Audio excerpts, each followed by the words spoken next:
এই হচ্ছে আমাদের হাবিব ভাই। হাবিব ভাই কত কষ্ট করে এই সন্ধ্যার পরেও উনি অনেক কষ্ট করে খামারে কাজ করতেছে। ছেলেটা অনেক কাজের ছেলে, সে খুব কাজ করতে পছন্দ করে। এই দেখতেছেন আপনারা আমাদের হাবিব একবারে ভাই ফার্মটা যদি খাস ধরতো, একটা বার দুই একটা পাইপ লাগাইতো কি একটা ট্রি লাগাইতো, দুঃখ আসছিল না। আমার কাজ হচ্ছে দেখাশোনা করা, আমি দেখাশোনা করলাম, দেখাই দিলাম যে কিলা কাম করছে। সিকিউরিটি হিসাবে না আমি আপনারা সবাই আমরা খামার লাগে দোয়া করবা যাতে আমরা আগে দিতাম পারি।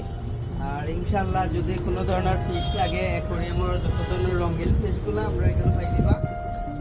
আর খুবই শীঘ্রই আমরা ফিশ তুলে নিব, যেহেতু সেটা শেষ পর্যায়ে, প্রায় শেষ পর্যায়ে। এখন আমরা মোটরটা রেডি করিয়া ফুলে মেডিসিন দিয়া দিই মুখে আজকে। আর 2-4 দিনের ভিতরে আমরা মাছ আইন নিব, সব ধরনের পাইবা ইনশাআল্লাহ। আমরা এখানে ভিজিট করবা, নেই না একবার ভিজিট করে দিবা। আমাদের লোকেশন হচ্ছে এই Madina market point, Sunamganj road, Mahmud কমপ্লেক্সের 4র্থ তলা।